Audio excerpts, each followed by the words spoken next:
Welcome to the special coverage assessing the impact of the turmoil in China for the rest of the region and essentially asking the big question, where will this big sell-off lead China to? Welcome to the special coverage once again with me, Tanvir Gill and Nikunj Dalmia. Thank you for tuning in. And the dramatic sell-off in Chinese stock market continues. Chinese stock markets now have lost little over 30% from the recent high, and they've lost little less than $3 trillion in market capitalization in just last 1 month. So what has led to such a sharp and a dramatic sell-off in China A shares? How will this change the basic complexion of risk in the world, and how this could move your money if you're planning to invest in any of the emerging markets? Yes, indeed. Lots of questions there looming given the Chinese market cracking for the last 3 weeks. Cumulative fall from June highs being close to 30%. So we thought best to get a 360-degree perspective on the Chinese market and its impact for the rest of the region. Well, this really could be called as the crash of the century, and $3 trillion of market capitalization has got wiped out in less than 30 trading sessions.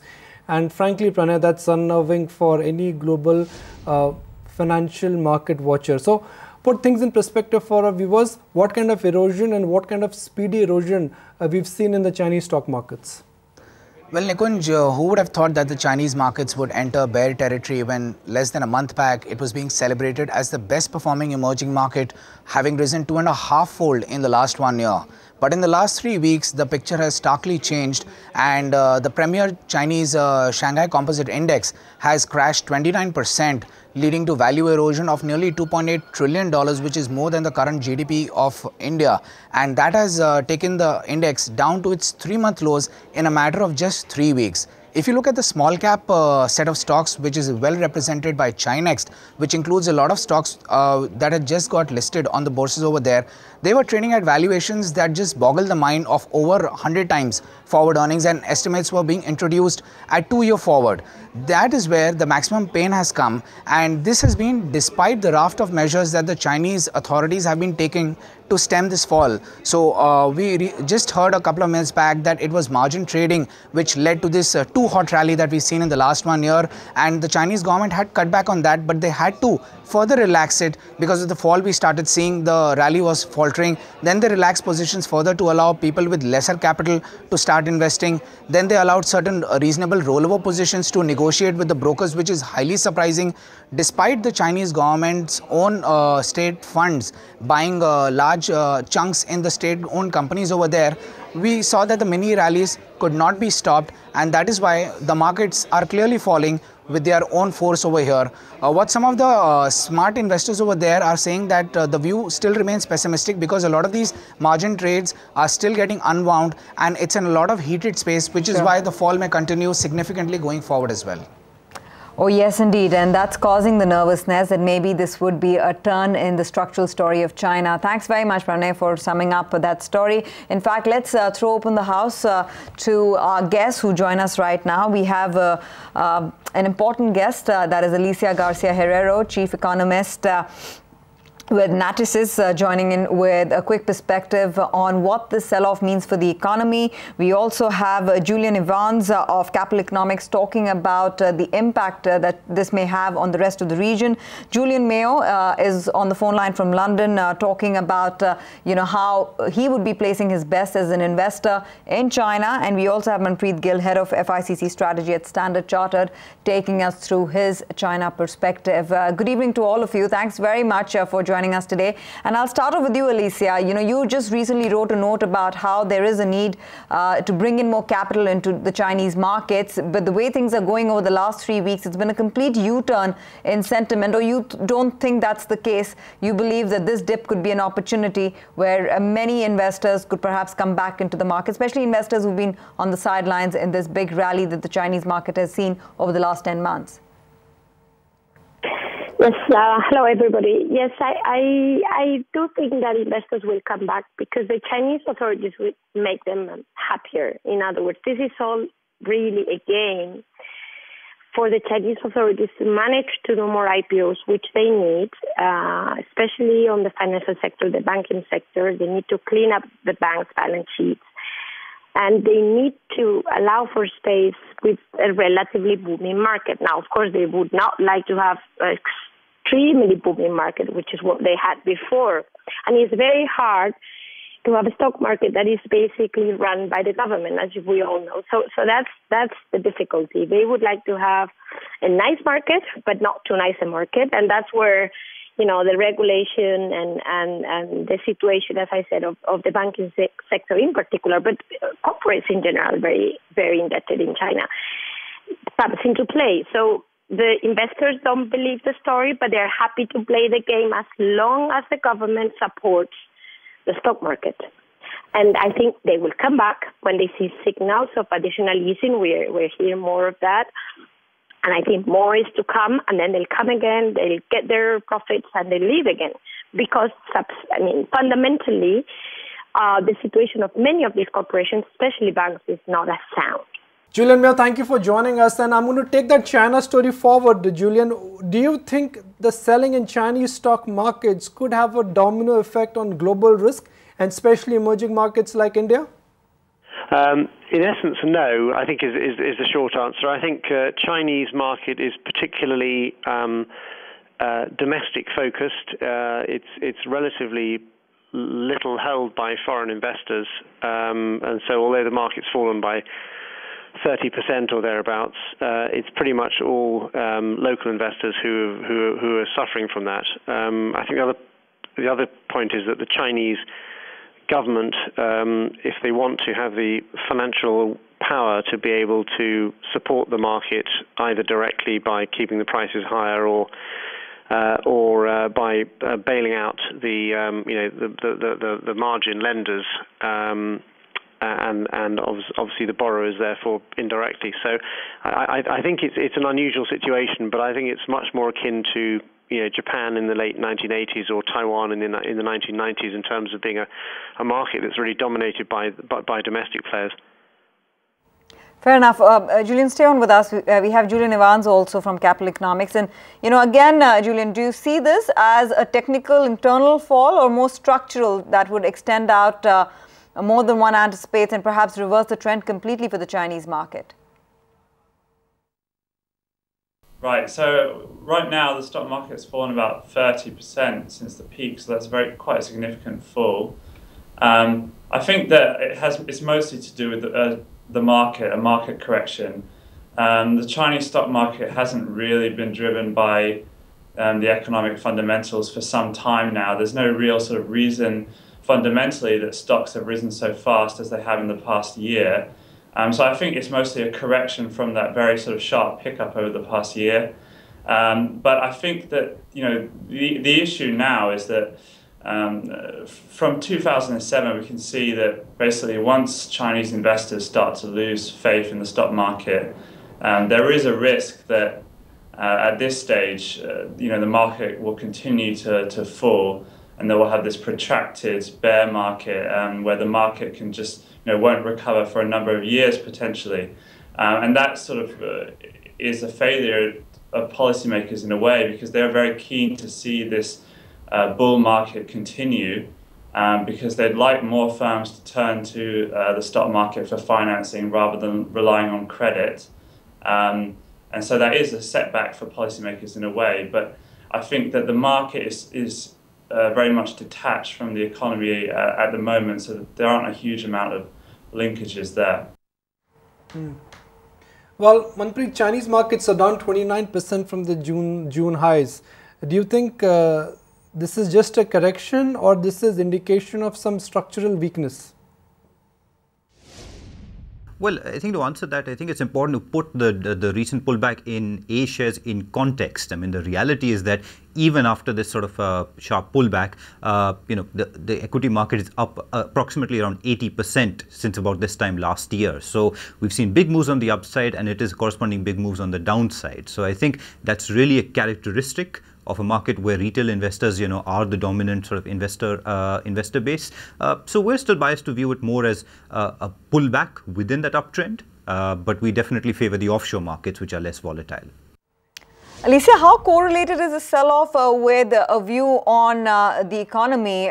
Because, you know, that's also primarily driven by flows. There was a sense that, you know, with this sell-off, a few percentage points would get shaved off on economic growth too. Is that your concern? Even so, as the regulators and the government try their level best to stem the fall and support the market, support the liquidity? Yes, I do think that the stock market in China is related to the economy. It just happens that the bull market was, in a way,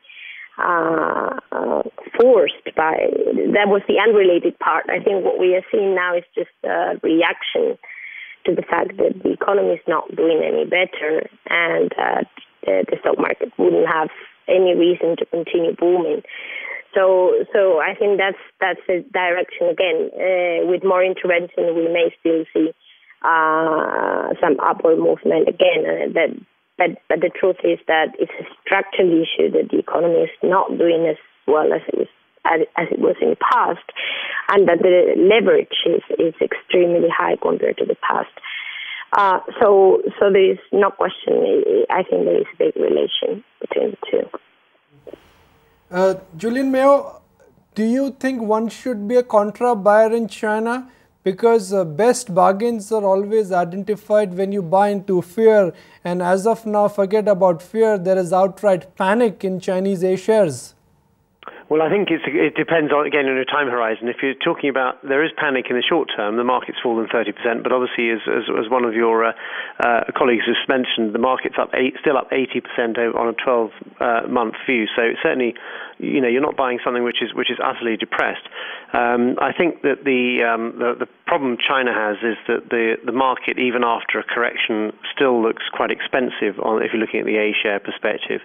I think the Hong Kong listed H share market is much cheaper. It trades at a price earnings ratio of low teens as opposed to the 20s where the Shanghai market is trading. So I think if I would be buying China, I'd be buying the Hong Kong listed H shares rather than the Chinese A shares at the moment. I mean, I think the other thing is, of course, that the market, should reflect the economy. The economy is slowing down. Corporate earnings are still not very good in China. However, the other thing is, of course, that money's become a lot cheaper. The interest rates have been cut 4 times in the last 9 months or thereabouts in China. The reserve requirement ratio for banks has been cut. So it's a super liquid market, and you see from whether it's Japan in the late 1980s or Taiwan in the early 1990s, markets that are fueled with a lot of domestic liquidity can become very expensive. Right, and you know, just taking that point forward, Julian Evans, does this seem like the 2011 to mid-2014 sort of a situation where the market just went into this slumber, into this lull of underperformance?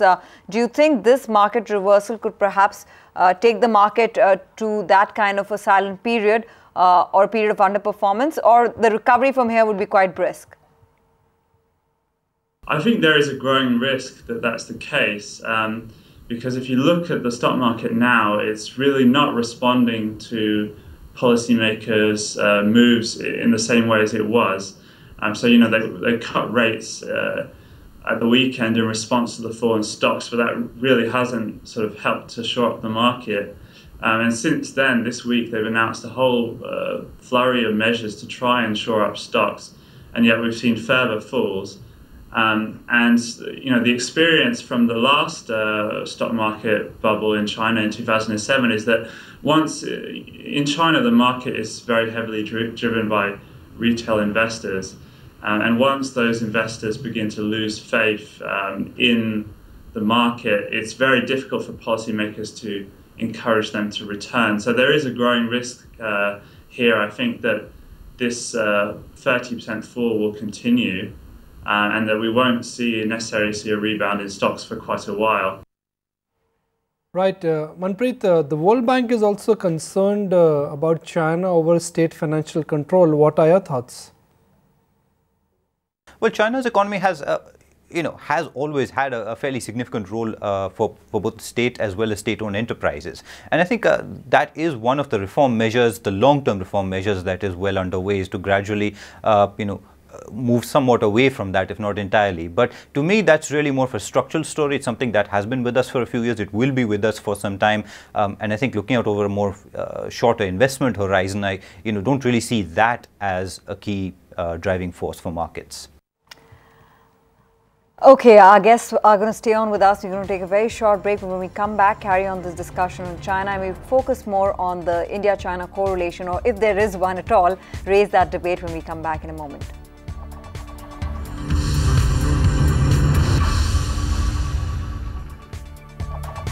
Well, thanks for staying with us. The dramatic sell-off in Chinese stock market continues, and just to put some numbers here, Chinese stock markets in last 1 month have plunged by, have taken a knock off nearly 30%. Chinese stocks, purely in terms of market capitalization, they've lost $3 trillion of market capitalization.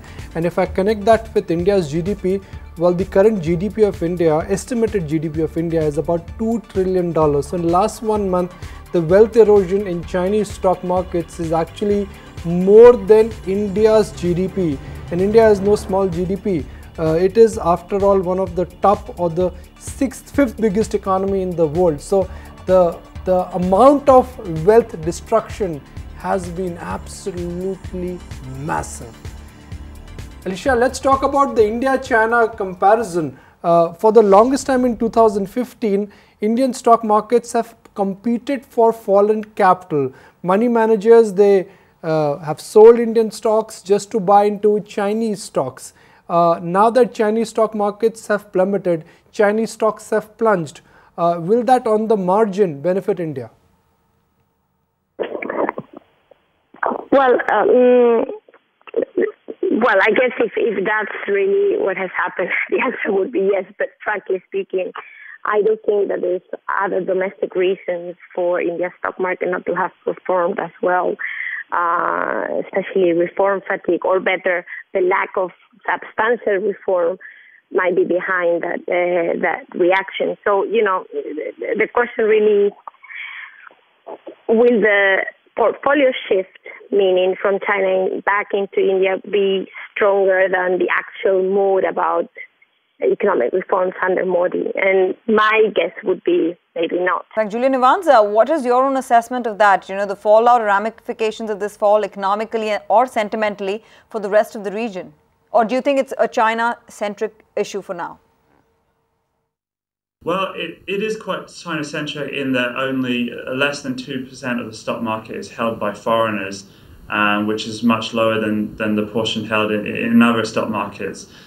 So it is very much a market that's driven by domestic investors. So foreign investors shouldn't be too badly hurt by these falls.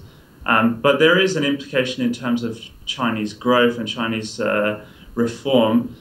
So there will be a direct impact on Chinese growth. We think that the stock market rally has actually contributed to about a 1 percentage point pickup in growth in Q1 and Q2. So there's a risk that if stock market activity plummets, which it looks like it is doing, that will shave some, a half a percentage point off growth over the next few quarters, which is obviously a downside risk.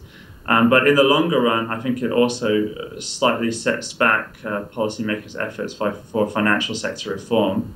And that has broader ramifications for the rest of the world, I think, because in many ways the rest of the world stands to benefit from financial sector reform in China.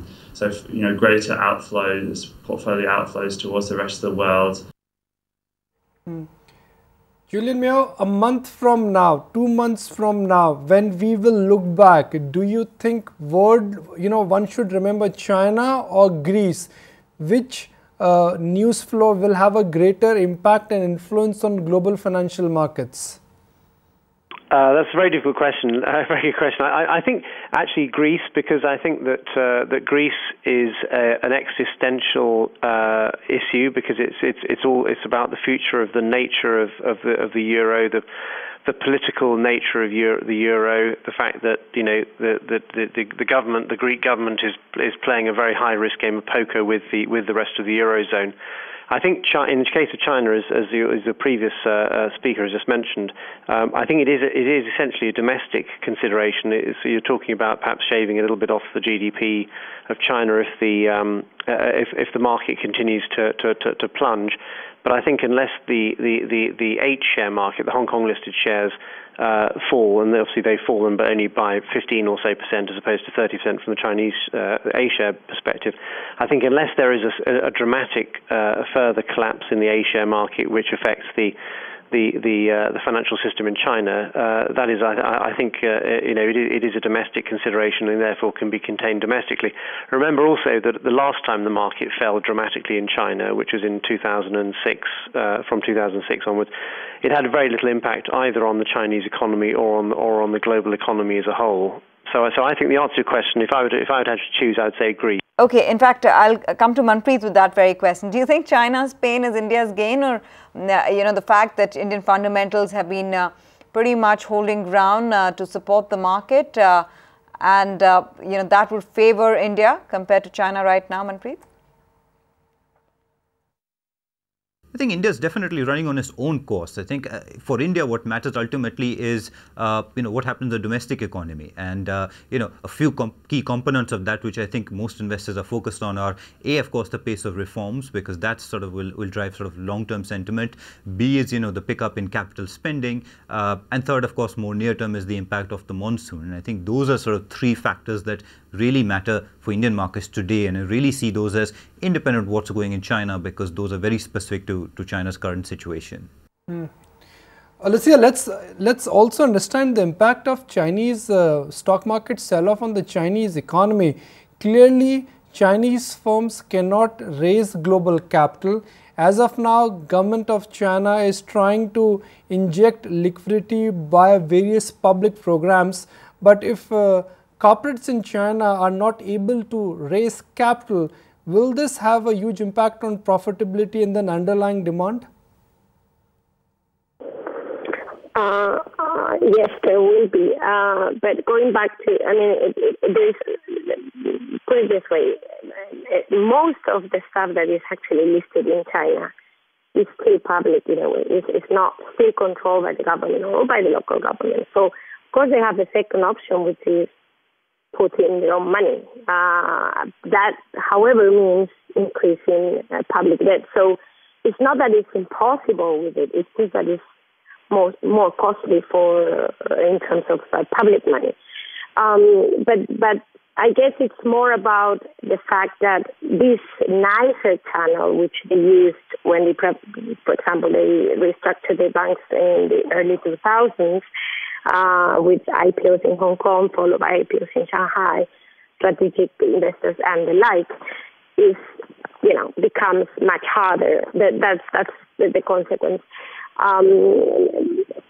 Still possible, but more costly for the government, that's all. Okay, Julian Evans, a final question from you as we wrap up this debate. We've pretty much covered all angles. What would you say to the China optimists then, who believe that this is an opportunity to perhaps buy into the market, who believe that, a deeper cut from here will only perhaps favor the risk reward that comes up? Also, in the background of the fact that, the government is trying to open the debt and equity markets, so there is a bit of a trigger out there too. Well, I think that in terms of the optimists, I think they do have a point in a way that it's better for the market to correct now than to correct later when it's an even larger bubble. So in that respect, I think that they're right in that actually, in most ways, China is moving in the right direction. In most areas of reform, they're making progress. The stock market has caused some issues over the last year or so, but the fact that it's correcting now is probably better than it's correcting down the line. In terms of sort of providing opportunities to sort of opening up the financial sector, I think that is, during the period when stocks were rising very rapidly, I think policymakers were somewhat constrained in what they could do, because they were worried that if they opened things up too rapidly, stocks could rise even more rapidly. So now that the stocks are falling, I think they can step in more easily. So that it's more easy for them to cut interest rates, for example, without worrying about the impact that might have on the stock market. They've also just raised the quota for foreign institutional investors investing into China. So because the market is weakening, that does give them a window of opportunity to open up these things more rapidly. But it does also, as I said, it does set back their goals towards increasing the amount of financing through direct financing, which is a shame, I think, because direct financing would, in the long run, help address some of China's credit issues. Thanks very much, all of you, once again, as we wrap up this discussion, for joining us today. Alicia, Julian Evans, Julian Mayo, as well as Manpreet. Really appreciate your views on this burning issue. Find us on Facebook at facebook.com/ETNow, and don't forget to click the like button. You can also follow us on Twitter at ETNowLive. To stay updated with all our programming, hit the subscribe button on our YouTube channel by logging on to youtube.com/user/ETNow.